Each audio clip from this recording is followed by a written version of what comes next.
Representing the men and women on sporting fields across the globe, and especially in Port Adelaide and deep South Australia. Two blokes leading the charge that it's okay to be a little bit crap as long as you try hard. It's now time for another Best Team Men podcast. Well, we're back in the studio, Jarrod, for the first time in, 10 weeks? It's a great feeling to be back. We are in the Ozcast network. Thank you very much. The audio is probably a little bit better than the old Zoom. Yeah, because the Zoom had a bit of delay. I listened to our last episode, and look, it wasn't bad, but we can have a real good conversation now we are back. Thank you very much to Ian. I was going to say Andy and Liam, and I said Ian. Thank you very much to Ian. Thanks for having us. We want to be back in the studio doing this now, and The funny thing was, it was weird listening to our last episode or our last round. We need to start going back to rounds. Rounds, yeah. Well, we can now. Yeah, we can, because we were saying, everything's back, NRL's back tonight. Yeah. Our podcast was a week old, so we're going to get better at recording. That's on me. That was on me. That's okay, but we've worked out a way that we can record it and upload it because a fair bit has happened over the past couple of days. And it's really weird because, Maddie, we get into recording this podcast and probably 24 hours before, we're like, what are we going to talk about? Because if this is the first time you've listened to Best Team Men, and we've got some key followers like Damien Pratt, who sent me an Instagram today saying he's a number one fan. Yep. We've got Daniel Garbage, who left us and I'm still filthy. Gone on to bigger and better things. Much we've bigger. got Glenn Aikman from Yatla.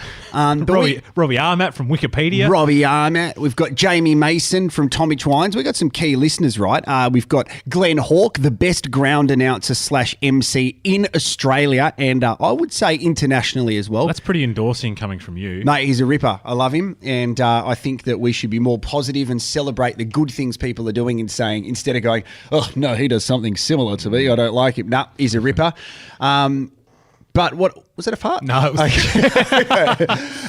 What I have noticed is that we pretty much go, oh, wow, there's lots to talk about because we're not a hard-hitting sports podcast. Not in the slightest. We have fun. We have a laugh. And we start talking sport and it goes off on tangents. It does absolutely go off on tangents. Which we love. You asked me before. I've got a Nespresso bag and I bought some pods and it's a great experience, except you know what's really difficult? When you are trying to order Nespresso and the old mate behind the counter, which is now behind Perspex screen, wearing a mouth guard mask, you can't understand what he's saying. No. So I'm like, can I please have a ristretto? And a lungo is like, Kenny from South Park. Ristretto and a lungo. Ristretto and a lungo sounds like someone that played for the Socceroos. Garvey's got him on his podcast.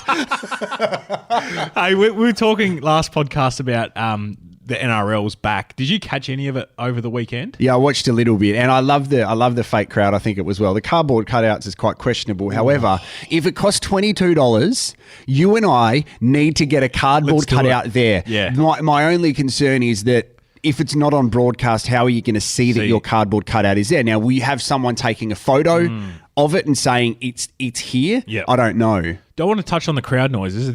In your opinion, or you might know, are the AFL going to do it? They're thinking about it. Right. And I think they're making it sound so much more complex than it should be. And I don't think they are giving DJs, so someone in your profession, enough respect. Right. Because if you had, now we're looking at the Ozcast Network studio now. We've got looks like a what do you call mixing board. A mixing board with the pads, the little touch pads. Yep. So you can assign a sound. Did you just burp? Yeah. So you farted and burped. It's going downhill.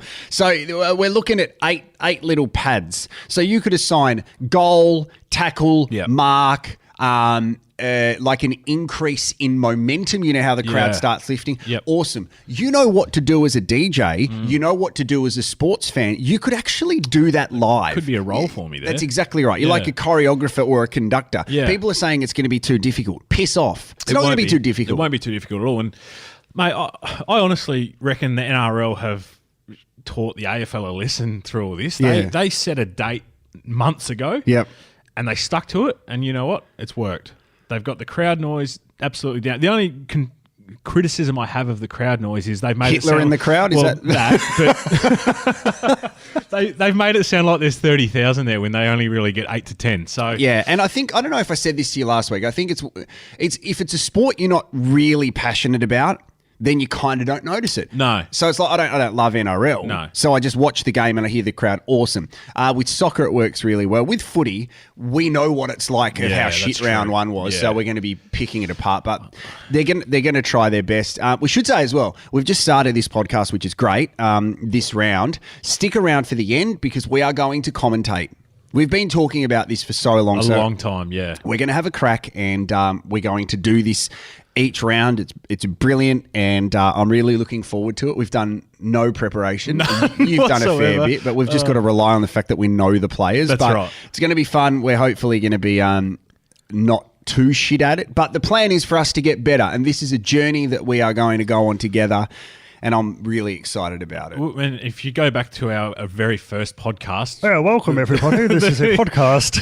The proof's in the pudding that you do get a lot better the more that you do. So yeah, I'm hoping that with the commentary, it follows a similar path. So yeah, that's exactly right. Let's get into the stuff that we have to talk about. There's a fair bit going on at the moment. Now, there's a lot going on with you at the moment. I feel like you need to be unleashed here.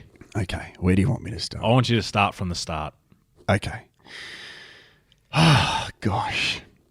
Do you want me to start with the beef which has kind of just happened, or do you want me to talk about the man who has the most swag in Adelaide who's followed up with a question?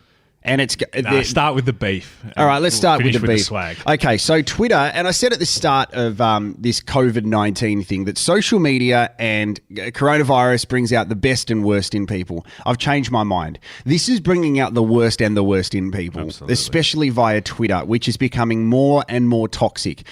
Two things I need to say before going on to my little bit of a rant. First thing, I'm active on Twitter. I look at it all the time, right? So I'm active on it. So obviously, if I hated it that much, I wouldn't be on it. Simple as that.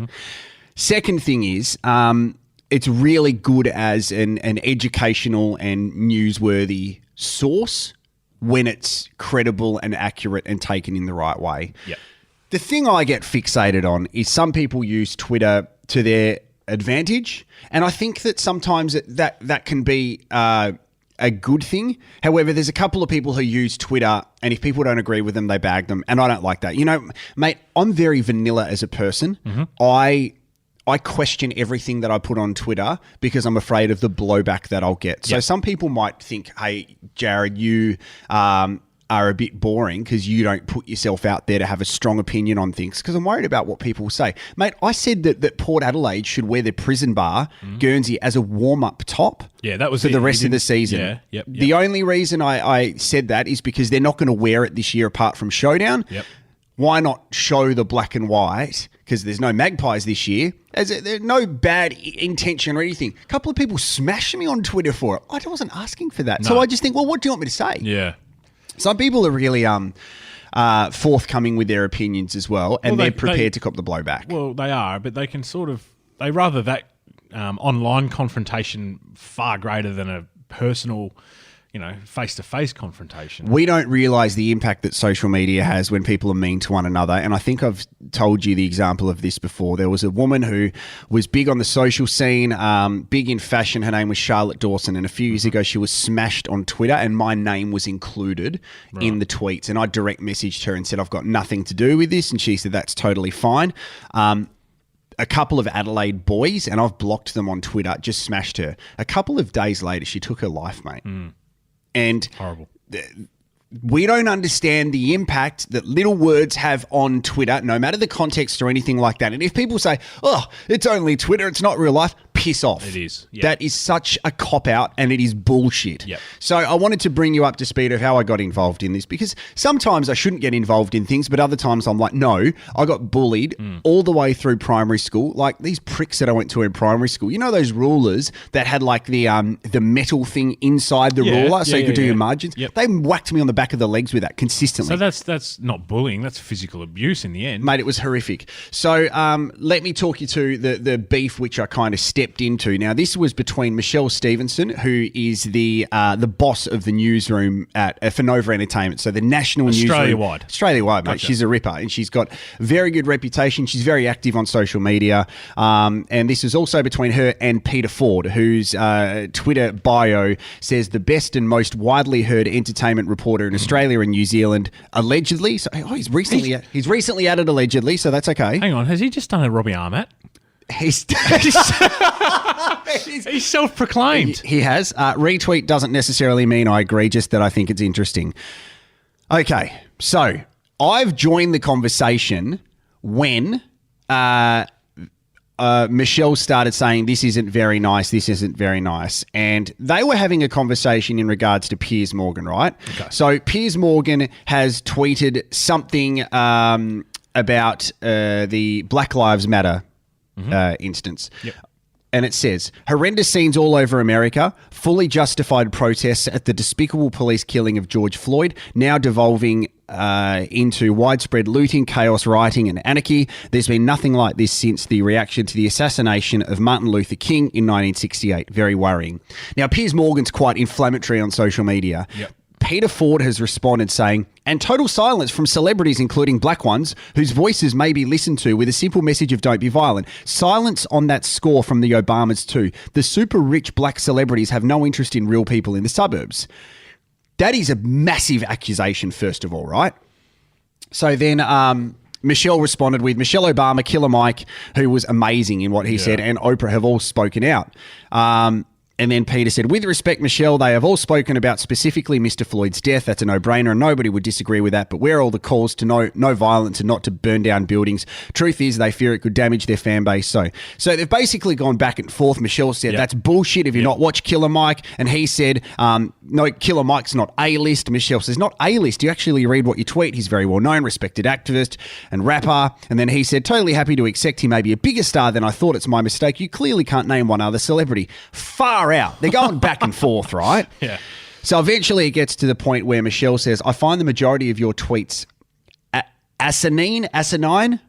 Can you Google that right now? Okay, spell it. Asanine. I'm exposing my lack of the English language here, but I think it indicates it's another word for being a bit silly. What does it say? Oh, no. I don't think I spelled it right. Great. What is it? Asanine. Okay. Gotcha.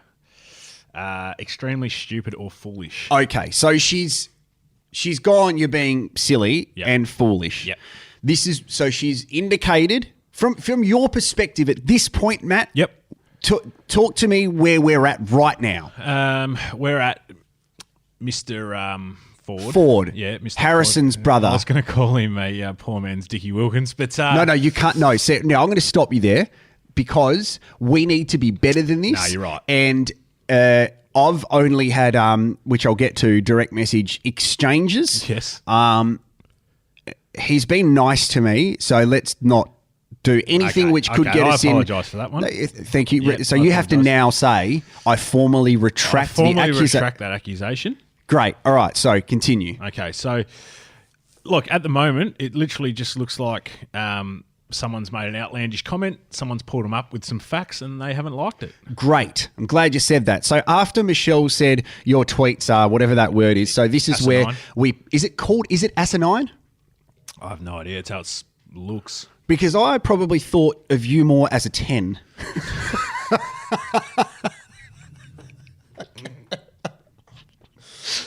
Hey, it's a compliment, mate. I rate that. Okay. Well done. So anyway, kids, we're playing today against the Wanderers. Now, Matty, I want you as a 9. Score some goals. Okay, now I find the majority of your tweets, whatever the word is, so this is where we part ways and I give you an unfollow. It's been nice chatting. Yeah. Very nice. Fair enough. Hey, That's you know what? diplomatic. We had a robust discussion. Yep. I said I find most of your tweets pretty silly. Yep. So this is the response which has got me involved. Okay. And I quote, "Don't be a bitch, Michelle. You're better than that. You choose to follow me. We simply disagreed." So that's what Mr. Ford has written to Michelle. The thing which infuriated me was don't be a bitch. Yep. Now, I might be sensitive. That some people may accuse me of being sensitive, but I'm going to call that out straight away because A, she's a friend of mine. Great. But you know what? That's when you lose the argument. Yeah. He deleted it straight away. She screenshot it.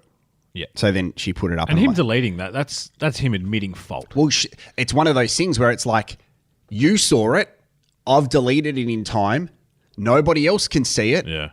But you have, so you can deal with it. Yeah. So that's when I got involved, and I'm like, nah, mate, this is very poor from you. You got involved, which I loved. And then Pete started DMing me and going back and forth about like saying it's Twitter, like she's got to deal with it. It's Twitter, not the United Nations. And I said, like, you are a respected reporter, okay? This man is on several television networks and radio shows every day. He's got a platform where so many people look. Whether he likes it or not, he influences people in their opinion. You called her a bitch.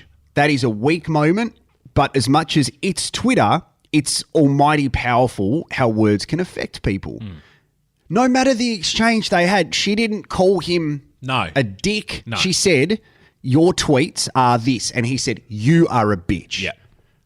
So we had a bit of an exchange. And then last night I've promoted the podcast and I've tagged him in. Yeah. And he's DM'd me again. So I think he was concerned that I was going to go to town on him. I also think Peter Ford assumed that this podcast was a massively listened to news-breaking podcast where... He's so wrong. I mean, that is definitely inaccurate, Peter. So inaccurate. But hey, if you feel like it, we've told the whole story. Can you give us a retweet? Yeah, exactly. And I kind of ended it by saying, Peter, we are not a news-breaking podcast. We usually speak about the absolute tyranny of the Robert Armat and the case of the Goal of the Year scandal.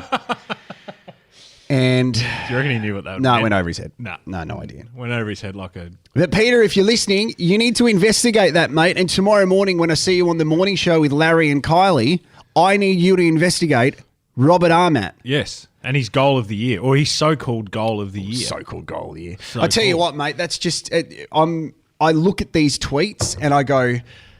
People are just abusing one another at the moment. We don't understand the impact that it has. There are so many fuckwits on Twitter, and I like the fact that I'm not overly opinionated in some things, but I also feel like I said, I got bullied at school. I'm going to call it out. Absolutely. If someone has a problem with me calling out the fact that they called someone a bitch, mate, deal with it. The ones that absolutely do me are there's a cartoon photo as their DP and nothing to do with their real name, and 12 people follow them.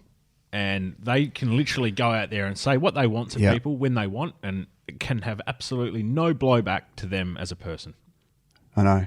It's just, it's depressing, mate, and it happens all the time. That's why I do feel for the journalists a lot of the time that are trying to have a crack. I mean, they put themselves out there, but there'd be so many people, well, they just bring them down. Like, can you imagine a moment? We talk about Tom Brown a lot. There could be a moment where Tom Brown gets to a point where he has so much coming his way that he's, I'm going to quit, and it causes him mental problems. Yeah. Do you think anyone has remorse that how they've acted towards that has caused that? Not at all, mate. They couldn't give a fuck. Nah.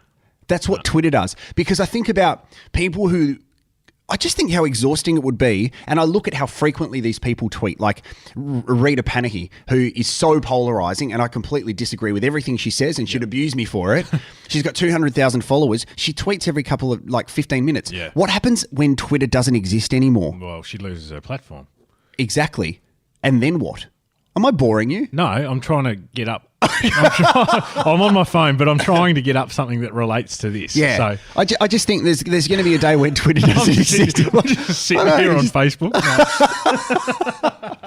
Oh, yeah, man. It's so frustrating, and it's really, really depressing, I think. And the hard thing is, at the moment, there's a lot of credible stuff floating around about what's going on with all of these riots, and there's a lot of interesting information. There is. But it's saturated with a lot of bullshit as well. Well, I had to remove... I didn't have to. I chose to remove Instagram, Twitter, and Facebook apps off my phone. Yep. Just because everywhere you turned, there was just something so negative, and it got to me. It ended up getting to me in the end, and I just didn't want to look at it anymore. Like, I really, really, really hate with everything that's happened in the last week and a half. Yeah. Can't stand it. But it got to a point where it was making my life completely miserable. Yeah. And is that part of your routine as well? The first thing you do, you wake up in the morning, you would check everything. Oh, you do. Absolutely. Yeah. What have I missed? Do you find that, like, during this break, I've looked at my Instagram and I've unfollowed a shitload of people because I'm like, I was following people as a sign of friendship. Yeah. And then if there was an beyond that, unfollow, I'm like, maybe not. But then I'm looking going, wait a sec, I don't know you and I'm not interested in your photos. Your life. I'm just going to unfollow you because you don't give a shit about me. No. So No. what are we doing here? Yeah, exactly. I feel like, the mute button on Instagram has been a godsend. I think I've been muted by so many people because I put up lots of shit. You do put up lots of shit. So much shit. Nah, I don't mind your work. Thank you. Yeah, that's okay. You're an underrated tweeter. I'm an underrated Instagrammer. Hey, Yeah. we've got a question from your mate, Sam Tugwell. Okay. Okay. Yeah. Now, do you want to tell everyone who he is and what he does? Sam Tugwell is a producer on the 5AA Sports Show. And wait, tell me when you want me to be serious here. No, I don't ever want you to be serious. So. Okay, well, there is an element of seriousness about this. So he's a producer on Rowie and Bix. He commentates for the Cricket Network. He does AFL Sandful stuff. He also works on the podcast The Press Box. You can follow them at Pressbox EP. He does it alongside Jace Taylor, Sean Kemp, and Dale Dustin Fletcher. Dusty. Yeah. And so they are a much more serious, structured podcast than we are. yeah, they are. And the other thing about them, Have you seen that meme where it says my expectations for 2020 and my reality? Yeah. Yeah, they would be the expectations and we would be the reality.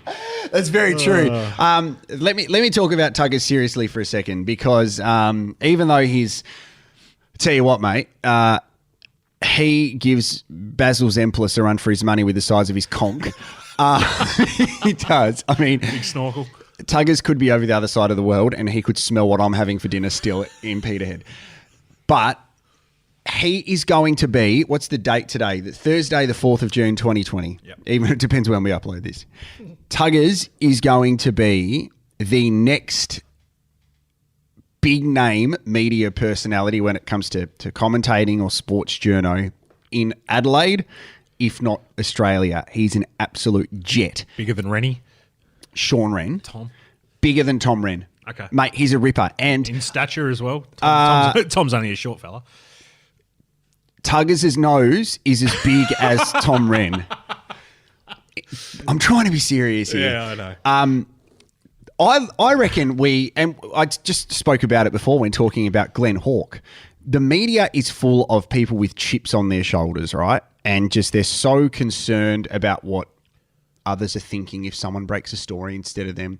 I mentioned on the radio a couple of weeks ago, Mark Bickley, when you broke this story, and I was referring to when you broke it to our audience, got a text that night from a radio personality saying, I'm pretty sure I broke the story. And I'm like, just relax. Who cares? And I know there's pressure from news organisations and things like that, but I am a person that should give props to people in the industry that do a great job. I'm not, someone's going to take over from me one day. Good on them. Good luck to them. I think it's great. If I'm at an event and someone's emceeing, I'm not going to think how shit they are. I'm going to look and go, you are really good. And I'll go tell them. Yeah. The Press Box podcast is a really good one. I really like it. And I think that Sam, Jace and Dale do a really good job. I think that they know what they're talking about and they've got their area which they focus on. And I think that there's room in Adelaide where eventually that could be a radio show. Yep. No doubt about it. I think it's really good. And I think Tuggers especially is incredible. Yep. Like, I'm very fortunate to work with him. His knowledge of sport is outstanding. His sense of smell is ridiculously good. But he's brilliant. But I did notice during the week that Sam Tugwell, he also has a surname which relates to one of his skills. Jeez, you've absolutely pasted him. No, but I'm just. There's lots of compliments. I like it. Yeah, no, I like it. You're obviously good enough mates that I just see a massive future in him and a massive nose. You set that up, didn't you? No, he's brilliant. So he had a fair bit of swag because Sam and the team on the press box during the week picked up on another podcast, which is Bungie and the Brettster, which is the Andrew McLeod and Brett Maher podcast. Okay. That Andrew doesn't feel welcomed back at the Adelaide Crows. So it's like, I don't have the quote. We don't need to play it. Andrew McLeod doesn't like me very much, so we don't need to have that discussion here. I think we do. So Tuggers and the team have put that. They've packaged it together with an image of Andrew. Right. and the audio Yeah. from them commenting on the Bungie and Brettster podcast. Gotcha. This blew up on Tuesday. Right. Like, this went around Australia, and people are still talking about it. Right. The Press Box podcast was back page of the paper yesterday alongside the story about Andrew McLeod. There you go. The funniest thing about it is the Bungie and Brettster podcast, and I'm sure that there was a moment where it's a new podcast, they're looking to get some listens and clicks. That didn't really get the promotion out of it. No. The Press Box did Got it. for using a grab from the other podcast. Podception. It is Podception. So Tuggers has pretty much been walking around Adelaide signing autographs, basically seeing how many people he can shove up his nose as possible. He's real. And it's So have you spoken to him since then? no. You have to go through his manager now. Oh, it's so- ridiculous. No, so he's pretty happy with himself. I think he's pretty happy with himself, but they were just commenting on it, and it was a big story. And I wanted to say, to finish off the Tuggers thing, the funniest call, and hopefully he was not going to listen to the podcast, who cares? So we were talking about people being not made to feel welcomed back at their club. Yep. Talking about Andrew McLeod, over 300 games, 2 Norm Smiths, numerous All-Australians, best and fairest and things like that. Yep. We had a caller on our sports show. Last night. Tuesday night. And he's rung up just to express that he exactly understands how Andrew McLeod feels. This guy played under-19s for Norwood, and he came second in the under-19s best and fairest. And he said, whenever I go back to the club, I don't really get, the treatment that I deserve. He's compared himself to Andrew McLeod, and he's played under-19s at Norwood. You think about Gary McIntosh and Nathan Bassett, who's won all those flags coaching. The Aishes and, there's a bit going on there. He's the second in the best and fairest in the under-19s, and he's like, they don't make me feel welcome. Oh, no. That's living in your own world, isn't it? It's living in your own world, mate. So well done to the Press Box. I think it's a big story in Adelaide. But it's Adelaide, though, mate. It is Adelaide. Yeah. Good on him. Are you wanting to ask me something? You're staring at me like you want to ask me something. Well, Sam's he's tweeted in a question. Oh, okay. Okay, so I thought you were going to ask me to talk about why I'm disliked by Andrew McLeod. No. We'll get to that another time. But Sam asked how you handle large amounts of publicity, and also whether you sleep with the key to the city. Now, from what you've just told me, I think he's asking that retrospectively. Like, he's asking that about himself. I think what Sam is doing is he's trying to be a smart ass, because he's trying to, and he loves his cricket. What he's trying to do is, I've bowled a beam ball at him, right, and he's tried to deflect it into the stands to put the focus on to how poor my delivery was, instead of realising that he's not completely padded up. Right. And I don't have any keys to any city. No. I broke the key to my front door in the lock a couple of weeks ago. Trying to get bacon and eggs into your house. That's exactly right. But it was not bad. I refuse to answer that question, you prick. Yeah. No, very good. Very No, good. it was an interesting story. It's just sometimes, as you said when you were doing your angry tweets the other day, we just need footy to get back so we can stop doing. And we're a again, week out. We're a week away. Everybody's got a podcast. We're a week away from footy. I know. And it cannot come soon enough. Yeah, but that's great. But we don't really talk sport. No. Oh, we like a little bit. We do. Yeah, we touch on it, but then it sort of goes off into different, He also said, areas. Tuggers, that he was listening to our podcast because he's a big fan, which is great because we've got about 5 now. Yep. And when I told that story about that chick who I bought hot chips from at Amy Stadium, yeah. he was driving past Amy Stadium at the time, which is brilliant. Her name was Kerry. Did I say that? I reckon it's Kerry. I don't reckon you did. Yeah. But Kerry, if you're listening, thanks for making. she'll be in thanks for prison making- as well, I reckon. She's with Glen Aikman in Yatla. What's going on with you? I've spoken so much about this, but I think we've covered a fair bit of stuff. Yeah, we have. Yep. No, there's nothing going on with me. Yeah, great. All No. right. Well, thanks for being here. No, I'm very keen for footy to come back. It was great. Like I said, I think I posted on Facebook that I'll never say this again, and I've never had said it, but thank God for an RL. Yeah. I did sit there. Who's your team now? Well, I lived in Canberra for a year, so I'm going to jump on the Raiders. Yeah, okay. They were crap for a long time, and now they're going okay. Where do they play? At Bruce Stadium, in basically where the Institute of Sport is. Is that where the soccer is played? Is that GIO Stadium? No, I don't. Oh, it might be called that now. It's where the Brumbies play. They share Bruce Stadium. Bruce. What's in the suburb is called Bruce. So, Bruce. So Amy Stadium's at West Lakes. Yeah. And, yeah, Bruce. So, What are you doing at the moment, Matty? I'm just in Bruce. I'm in Bruce. Yeah. What do you mean by that? But where are you? Talk us through this commentary, how we've got here and what we're going to do. So for a long time, we've sort of thrown up the idea of wanting to call a game of footy, and it's something that we're going to look at doing now that footy's returning. So we thought, why not give it a crack with an older game? So an older yet new game, because we both want to know the players, and we thought the best way to do it was call a Port and Collingwood game. Yep. So you're across them and I'm across the Pies, and look, we tried to find one that was a good game, but there hasn't been a great game between the two in the last sort of 5 years. So we've gone back to round 22, 2018, a cold and very miserable day at the G. I remember where I was. I was there. Oh, really? It was my birthday. It was actually my birthday. Oh. Yeah. So I was in Tasmania in a town called Swansea, and isn't that in Wales? No, I was in a town. I was in Wales in a town called Swansea. No, I was in Bruce, and then I kissed him. So it was on the TV, and that's it. That's pretty much it. Yeah. So we're just going to have a crack at calling the last quarter in sort of our style, I guess you could call it. Yeah, and the challenge is, because this is the first time we've both done this, and I'll be honest with you, the only other time that I've ever done any commentary or practice commentary was I did a video for year 12. Right. And I remember sitting in my pajamas, and I was next to a mate. We had to do like a creative video, and the video idea I had was I'm going to film all the things that I was going to do for the video. Yep. And I just sat there commentating for like 5 minutes. Right. That is literally the only commentary I've ever done in my life. And like my family, like through my dad, is commentated for 30 or 40 years. So I've always stayed away from it because I don't have anything to do with my dad. So I like kind of. Is it something that you want to look at doing? I think it's naturally part of how I've grown up. Yep. I used to sit there, and my dad kept all the books that he had. So he'd write down all the numbers of the players, and I'd test him. So I'm pretty good with that. Sure. And I listen intently to all different types of commentators, which I think is going to be our probably biggest challenge, because you always adapt everybody else's style. So it's going to take a while to try and find your groove.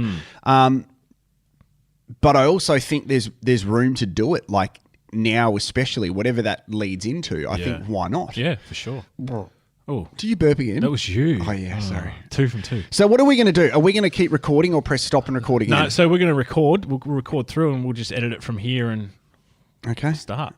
Okay, so what, you're going to move your laptop around? I'm going to move my laptop so we can both watch the game. Okay, so for the people listening, this could be the worst thing you've ever heard. Which would make it the greatest thing you've ever heard. Yeah, who cares? We're going to have some fun with it. If you're turning off now, we'll see you next episode. But this is us going to have a crack at commentate. There's going to be heaps of mistakes, but we're just trying stuff, and we are open to feedback as well, because the people who listen to this like sport, so give us some feedback. Let's have some fun. Geez, I'm actually nervous. Nah, let's just do it. Okay, let's just do it, mate. Let's just do it. How do people follow us on the socials? At Best Team Men on Twitter and Facebook. Oh, I stuttered then. And Facebook.com. It's a good start to commentary. Get that out of the system now, mate. Facebook.com/Best Team Men. Okay. Welcome back to Best Team Men, thanks to the Ozcast Network. Don't forget, for all your podcasts and advertising/podvertising needs, Andy and Liam at the Ozcast Network have been unbelievable to us at Best Team Men, so massive thanks to them.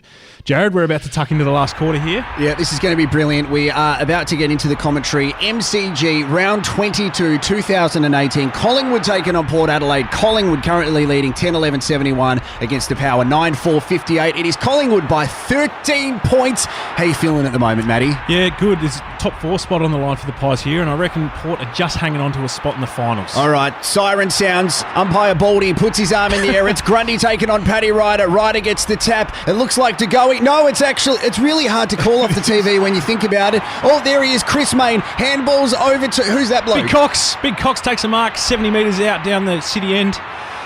He's going to pump it in long, looking for my check.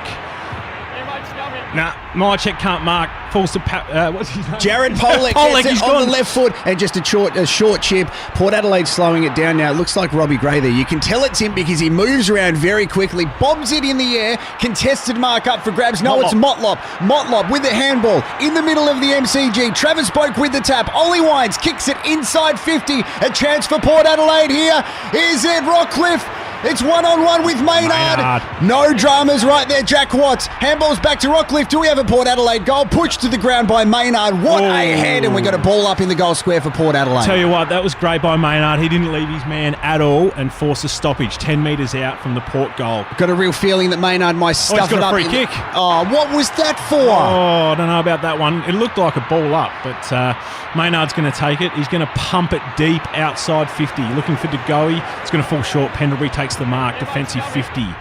He's going to look inside. Nothing on. No, it's not. It's Greenwood. We are really good calling off the TV. It's hard to see this. Oh, Jack Homsch takes the defensive mark on the centre wing for the Port Adelaide Football Club. A must-win game if they want to make finals in 2018. Got a really good feeling about the Collingwood Football Club as well. Who knows what will happen if they go all the way in September. May lose to the West Coast Eagles, but we'll find out later on. It looks like Collingwood with the ball now. Taylor Adams, their number 13, kicks it into the middle. And he's hacked it forward. Phillips is there, makes a contest. Brody Grundy playing a rover. Gets it down to Chris. Chris handballs out. Goes inside to Aish. Aish running through the middle of the ground. Handballs forward to De Goey. Gives it to Phillips. Phillips 50 out. Has a shot at goal. Side bottom will mark this. And he has. He's marked it in the goal square for the Pies. Looks too easy for Collingwood at the moment. Well, they're 13 points up. Side bottom, put your glasses down. He's going to kick this from about 7 metres out, right in front, in the goal square. So you'd assume he's going to put them 19 points up very, very early on in the last quarter, Jarrod. Don't have glasses, so I'm just going to watch this. Side bottom looks like he's starting to lose his hair, and we both know what that feels like. Absolutely. He's joining a very illustrious group, and he's put it through for a goal. Very handy goal for the Collingwood Football Club. As you said, go up by 19 points. Port Adelaide need to kick the next one if they want a chance to stay in the game. But talk us through that. It looked too easy, and it all started with Taylor Adams. It did. It was Adams in the middle. Look at Grundy there, forcing front and centre. Then they just flicked it out and they just spread. Look at them spread. There's 4 or 5 different options. Gets it onto De Goey. De Goey just flicks an easy one to Phillips, and side bottom's basically in the goal square by himself. So, not great defensive setup by Port. No.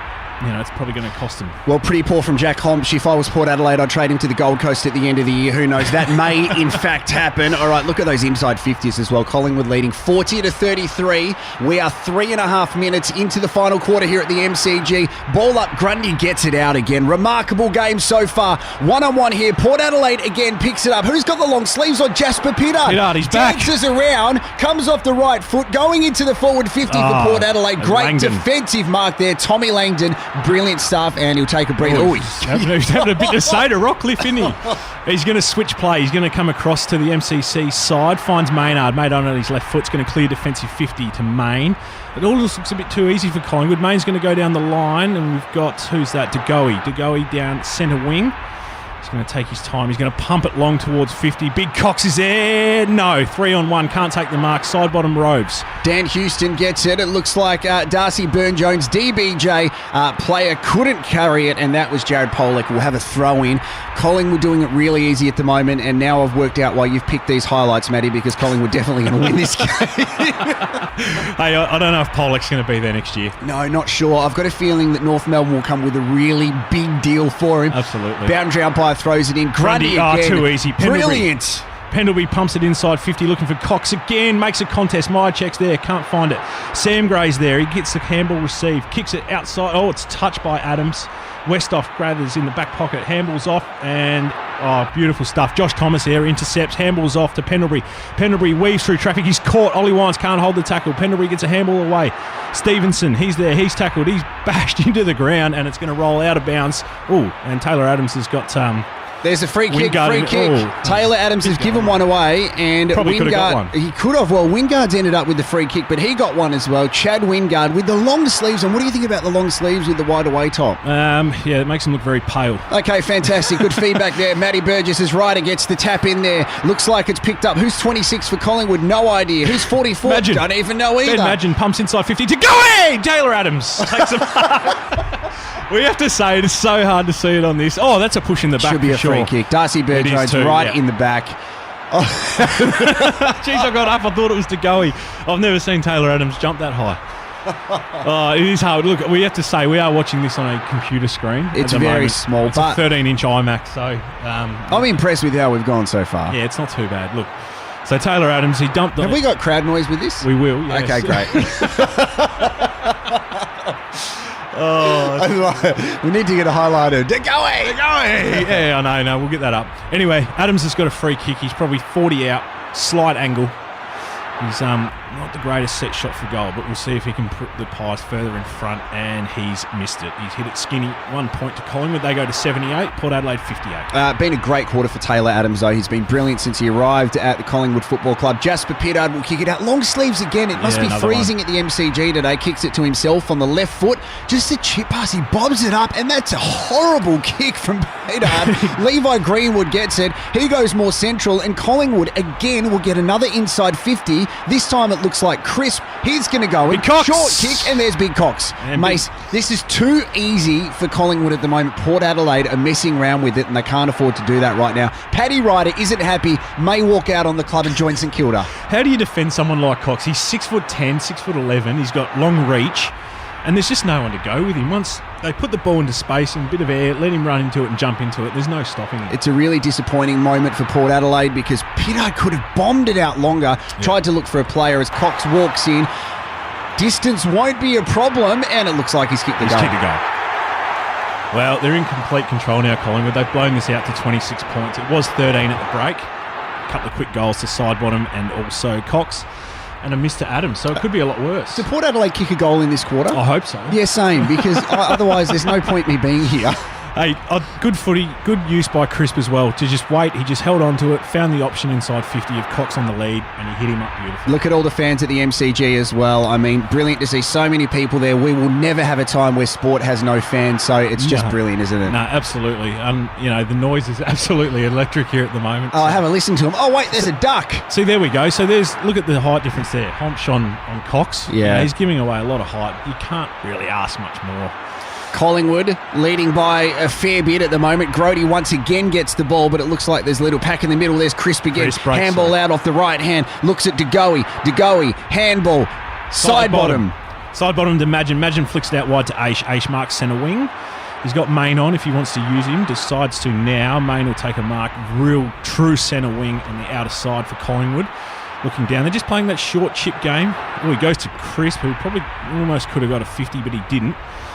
Burn-Jones gave him a bit of a whack. Crisp's going to pump it long inside 50. Another inside 50. Oh, it might just fall short, and Ryder takes a nice defensive mark. Very nice work for Paddy Ryder. Port Adelaide need to straighten up here and make the most of their possessions because they've been very sloppy in the last quarter, and finally they have an uncontested mark, and that looks like Jarrod Leanett, who's on the wing here at the MCG. No one to go to, though, so they're chipping short. He's gone back to Jasper Pittard. He's gone played on. This is going to be holding the ball. Varco picks it up. Varco flicks inside to Josh Thomas. Josh Thomas gives it off to Crisp. 50 metres out. Pumps for goal. DeGoey's there. Oh, DeGoey too good. He's taken a mark. One-hander in the goal square, and it's been paid. Again, Port Adelaide mistakes costing them. The last 3 Collingwood goals, all from Port Adelaide mistakes. And now DeGoey should get this and then put Collingwood up by, what would that be? That'd be 90 to 58, like 32 points. 32 points. Has he held this? I don't know if he's held this mark or not. I reckon he might have got away with one here, Jordan DeGoey. Well, I reckon you've got away with cutting up these highlights, mate, because Collingwood is just dominating Port Adelaide. I haven't cut him up. Anyway, DeGoey 5 metres out from the goal square.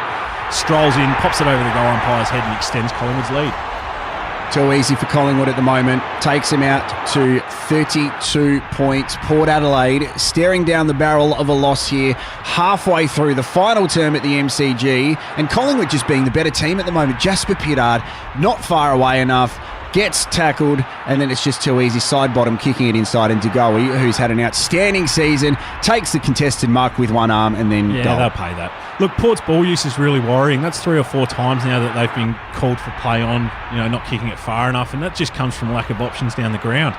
Forwards need to work a bit harder. They need to get into a bit more space and just use the footy a bit better. They've got run, like Motlop can run. They need to start breaking some lines and take the game on a little bit. Otherwise, it's going to get away. 4 of the last 5 goals to Collingwood. Ryder gets the first tap out that he's got this quarter as well. Rocklift to Motlop, who just bangs it inside 50. But again, Collingwood players everywhere. Aish. Handballs it back, it looks like, to Crisp once again. And then who's that old Phillips. mate? Oh, Phillips gets it, but Sam Gray has a chance for Port Adelaide to score here. Still inside 50, but Collingwood players absolutely everywhere. Chad Wingard gives the block. It slips over, and we'll have a ball up here with a man on man on man on man on man. Far out Port Adelaide are very frustrating right now. Well, that was better out of the centre by Port. They had a bit of run and a bit of dash. Motlop was there involved, like I said earlier, and he needs to start moving and start getting his legs pumping.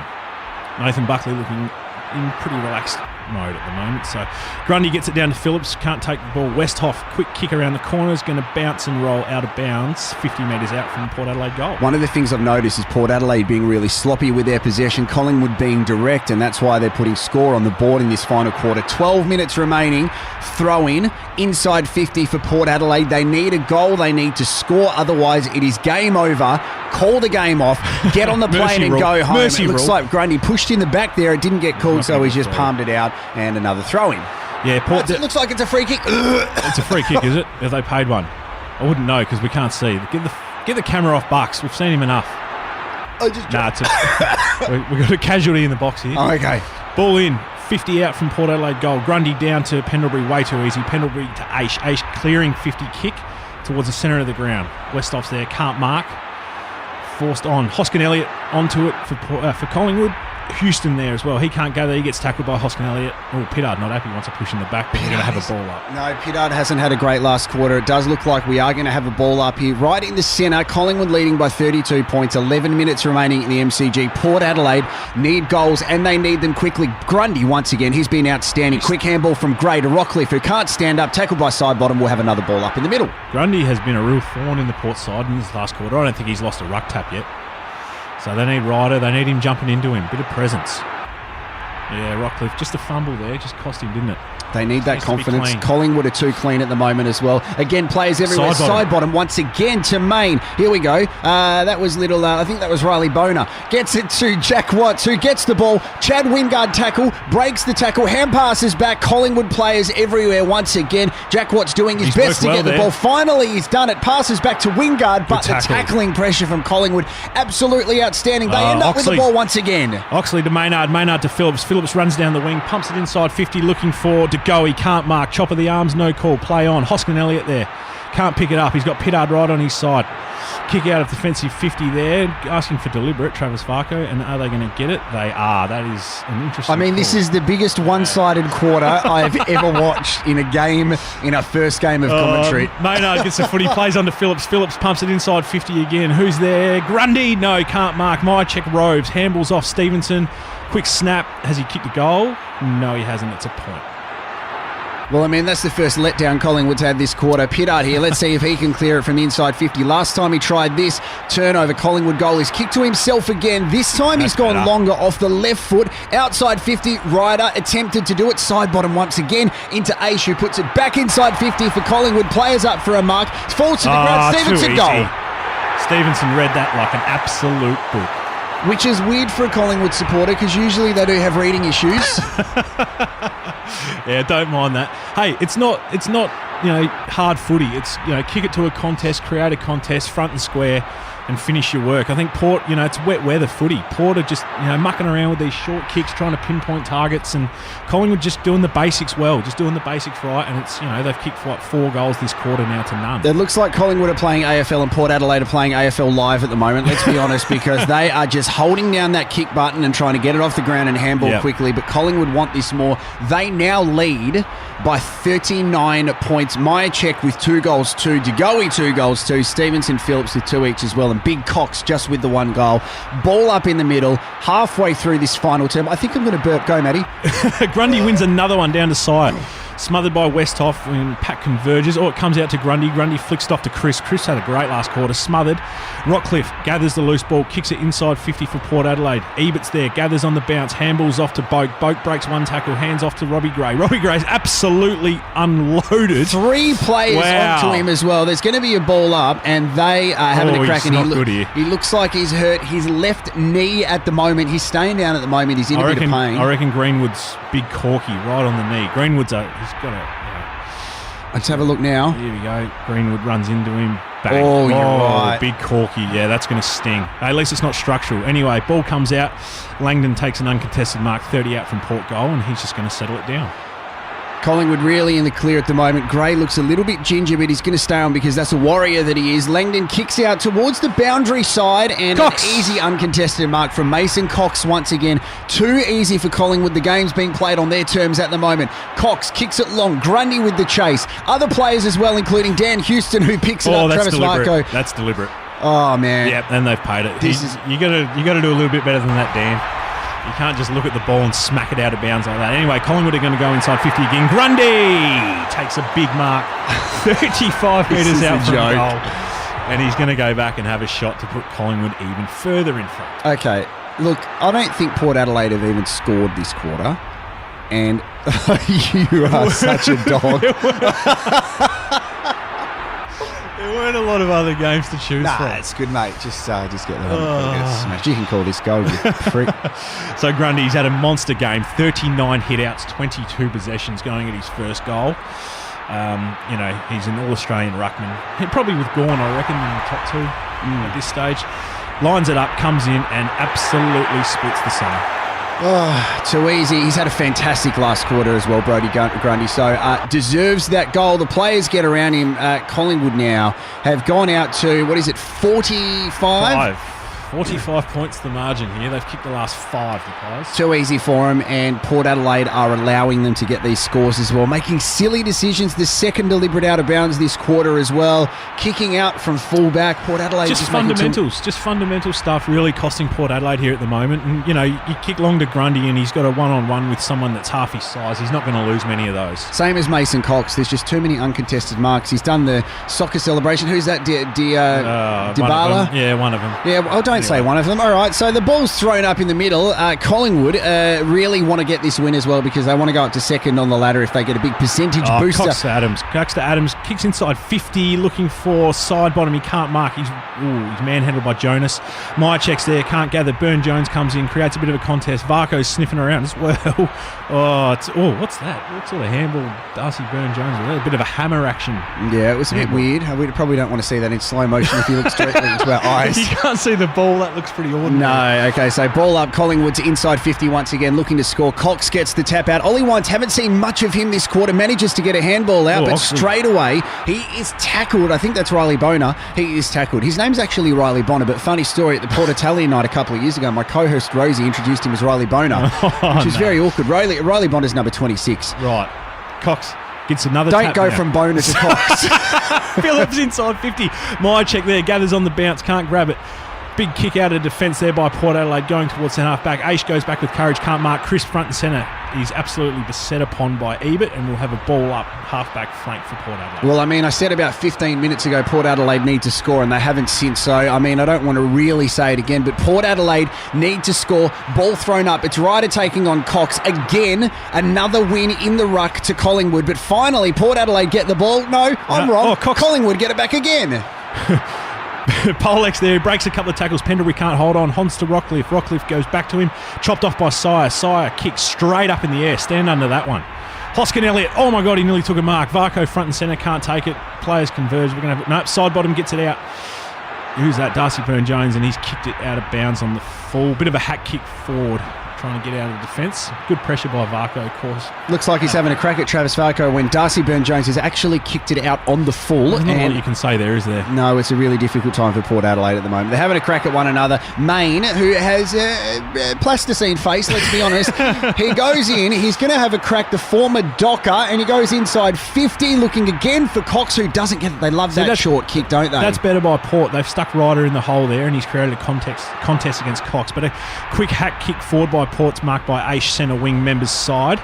He's going to go inside to Ben Madgen. Madgen marks right on the logo. He's going to go inside to Chris. Chris been huge this last quarter. He's going to play on. He's going to dump a long one inside 50, looking for Myercheck. punched away by the Port players. Side bottom there. Houston comes in, makes a strong contest, tackled by Thomas, and we're going to have a ball up 40 out from Collingwood goal right in front. 6.5 to go, final quarter. Collingwood 103, Port Adelaide 58. It is the Pies absolutely dominating the power at the moment. Ball's thrown up. Collingwood looking for Cox another again. goal to increase this percentage. Main gets the handball out. Finally, Port Adelaide get a touch from Boak to Polak. Polak dances around a few players. Ryder didn't want Ryder it. clears it out. Handballs everywhere. Finally, Darcy Byrne-Jones gets a kick. Port Adelaide take There a we go. mark. They're out. They're they out get here. to take a breather in the centre wing at the MCG. And finally, they get a look. Kane Farrell off the left boot. Chip kick. And Port Adelaide once again through. Polak will go forward. It looks like Robbie Gray's deep. It looks like he's recovered. Polak goes inside to Pittard. Pittard's going to pump a long one inside 50, looking for and not finding Robbie Gray. Punched away, Pendlebury front and square, hands off to Phillips, and Collingwood are going to clear. Phillips goes to centre half back and he finds Myercheck on the lead, takes the mark. Weird looking unit, Myercheck, He's isn't he? interesting. He's got a real weird setup. Like no shoulders. No shoulders. Phillips is going to run off half back and hits Hoskin Elliott at half forward. Oh, that's nearly a 50, I reckon. Anyway, Hoskin Elliott plays on. Actually, it is 50. No, it's not. Plays on. Hoskin Elliott. He's going to have a bounce here, and he does. Kicks a short one. Looking for Myercheck, the weird-looking bloke. Kicks it inside 50. Oh, get under that one. And Chris Mayne's going to take a mark, and he does. No, he doesn't. Yes, he does. It's paid. What a surprise. Collingwood mark inside 50 having a crack at goal. Just for something different this quarter. Oh, dear. No, we'll have to go through the archives and see if we can find a little bit closer game than this one. No, that's okay, mate. This is us getting practice. Here we go, Chris is. Mayne. When you look at his face, it is a bit plasticine. Now, I'm not oil painting because I'm bald and I've got a grey beard. But you have a look. It looks like, he's done the big deep breathing. It looks like his nose has been broken a fair bit. He's got an unbelievable Maine. Pardon for Yeah, it's his surname. Yeah, that's right. Yep, all right. Anyway, Maine 40 metres out, slight angle, leans back, and absolutely splits the centre. Another one to the Pies. Oh, wow, it's getting really ugly for Port Adelaide now. 51 points the margin here at the MCG. 51 points. It was 13 at three-quarter time, and I thought Port were a chance. Obviously, my memory's really bad because they are getting absolutely pumped. But you'd like to think that with a spot in the 8 on the line that they would have given a little bit more than this. Yeah, it looks like they've given up, let's be honest. There's only a couple of minutes to go as well. And Collingwood missing a fair few players, the television suggests. Absolutely. Treloar, Moore, Goldsack, Howe, Reid and Elliott all missing. Anthony Rocker, Anthony Rockers, Bucks isn't playing. He's in the coach's box. Andrew Leoncelli. Andrew Jukovic. Leoncelli played for Melbourne. But he's still missing from the Collingwood lineup. Bucks never looks happy, does he? Look at that time in forward half in the fourth quarter, 70% to the Pies. I 30 sense to a the Port Adelaide goal coming, Matty. Let's Has find to out be. what happens. Ebert goes for a fresh area and he misses Crisp. everything. So Crisp gets it. Westhoff. Port Adelaide have got the ball at the moment. Ollie Wines gets a handball out to Dan Houston, who kicks it the wrong way. Hey, I'll tell you what, there was about 8 possessions there for about 4 metres gained by Port. That's the style of play they're playing at the moment. Anyway, Thomas finds, who's that, Oxley down the line. Oxley takes a mark, half forward flank for the Pies. He's going to pump another one, long one inside 50, you would assume here, just to pile on the pressure. There he goes, he does. He's going to look for Big Cox, who's going to fall short. It's well taken by Jonas on the half volley. Gets a handball out to Wines. Wines back to Jonas. Jonas keeps it in. Short kick, chopped off by Oxley. Oxley's going to kick another one inside 50. 2 on 1. Adams. Hoskin Elliott there, can't mark, punched away. Hoskin Elliott can't quite grab the footy. Houston's there. Hoskin Elliott gets it now. That's great persistence to Greenwood. Greenwood gets it over to Grundy. Grundy with a handball over to, well, it's intercepted by Ryder. Ryder gets it to Jonas, and Jonas clears the 50. They're going to take a bit of a breather now, Port Adelaide, through Jack Watts, who gets the ball. Looking for players, though. Not many around. Finally, no, there was a another chance skill for error. a mark. That was Motlop. He missed it. He eventually gets up to clean his own scraps, but who does he kick to? 2 Collingwood players again. It's 3 on 1. They have so much time as Ashaw is at Langdon, bombs back inside 50 for Collingwood, and again, Port Adelaide finally get the ball back through Wines, who kicks it. Trying to take a breather is Travis Boak, who slows it down, has a look and goes, you know what, there's 3 minutes left, maybe we should do something. Anyway, instead of going long, he handballs wide to Homps. Homps is going to come inside on his left foot, little chip kick. Finds, is that Sam Gray? I think it is. No, it's not. It's Rockcliffe. Rockcliffe's going to go backwards. Guys, you need to be going forward here. Anyway, Houston marks the footy on the defensive 50 for the Pies. It's not Houston, is it? Yeah, that's it is Houston. Houston. Yes, it is.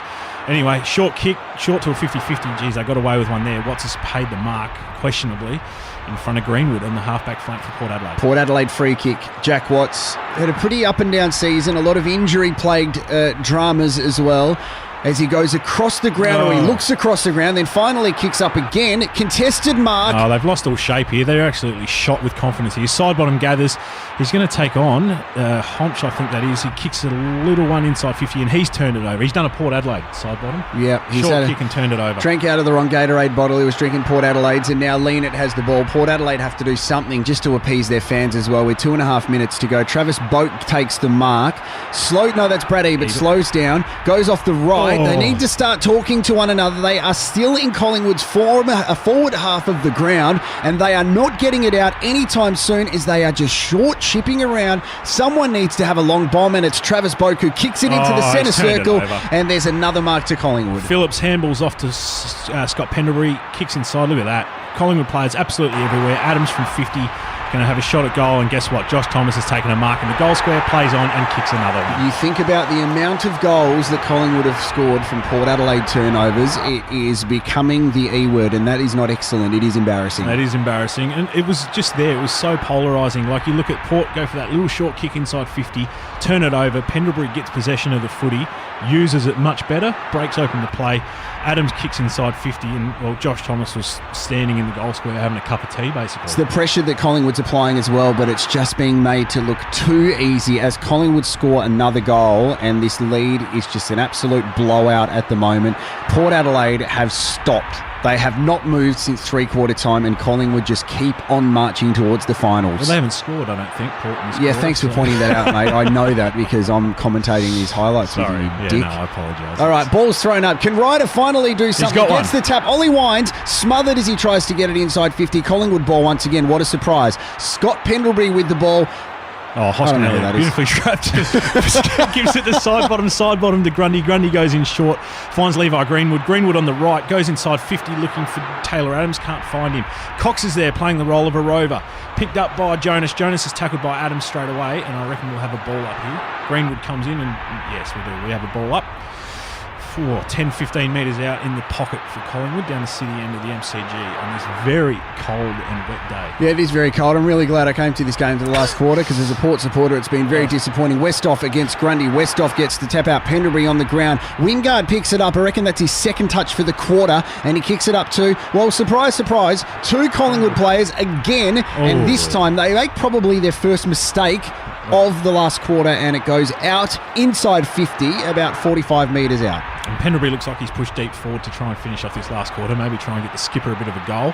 They just need to set up a bit better, Port Adelaide. Like, they get the ball and there's no real structure. They don't know where they're going. They look a bit confused, and then that's forcing them to go short to 50-50 contests. 1 minute on the clock to put Port Adelaide out of their misery after this horrible last quarter. Ball falls down to Crisp. Tackle. Ollie Wines gets it out to Boak. Fumble, side bottom. He's pretty clean, and then handballs over to Greenwood. Westhoff picks it up, tries to get it out of Collingwood's forward 50. Struggles once again because there's Collingwood players everywhere. Black and white jumpers, and it's not the prison bars, Matty. No, it's not the prison bars. Anyway, it's come back out to Mycheck. Mycheck goes in short to centre forward to Main. Main plays on to Josh Thomas. Josh Thomas has a flying shot at goal, and it's marked on the line by Westhoff. Westhoff's been up and about this last quarter. One of the shining lights for Port Adelaide. Short kick to Dougal Howard. It's probably only the second or third time we've called his name as well. And Port Adelaide are chipping it round like they're 10 goals up, not 10 goals down. They need to do something to keep their fans happy. And again, horrific kick from Dougal Howard. Ball goes out, throw in, 30 seconds left. Blow the siren, please. Blow the siren. There's got to be a mercy rule. Maybe that's one thing the AFL could bring in. Get to 10 goals down with 5 minutes to go, and they just blow the siren. But then there's a percentage issue there, isn't there? Anyway. Yeah, I mean, you've just disagreed with your own. Yeah, I know I have. I didn't really good. think that through. Anyway, throw in half forward flank for Collingwood. Grundy gets it down. Mycheck smothered by his own Collingwood teammate there. Greenwood goes in hard, spills to Robbie Gray. Robbie Gray flicks a handball inside, looking for Wingard. Wingard pumps a long ball inside 50, but there's no one there. Absolutely. This could be a Port Adelaide goal. Ryder's trying to clean him up. Jack Here Watts, handball, runs in, player free. Gray. Oh, it's a goal. Kick a goal. With 4 seconds to go, Port Adelaide have kicked their first goal, and that might be it, or are we going to have 1 second left? They're going to go bounce the ball, and then that's going to be it. But, yeah, look, and there's no magic in that. Port Adelaide just got the ball going long. 50-50 contest, no short footy, and look at that, spilt forward and they kicked a goal. Well, I think the whole highlight is that you've made me wait until the last 3 seconds of the game for Port Adelaide to do something good, and it was worth it. I'm really happy about it. Hey, look at the positives. Next time we do this, it's probably going to be a live game. So yeah, true.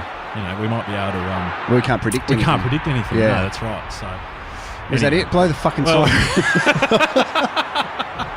Anyway, there wouldn't even be a second left. I don't know why they just didn't blow it after that goal. But the final score here is going to be 17-13, 115 to Collingwood to 10-4-64 to Port Adelaide. And there is the siren, and it's all over. Collingwood establishing themselves in the top 4 position. And Port Adelaide, you can, they're not good enough to be in the 8, I don't think. All off the right. back of that. All right. Well, good luck in the grand final, mate. See how that works out. That's a real low blow. That was fun, Matty. That was good, mate. Thanks for listening, guys, and we'll see you next episode on Best Team Men.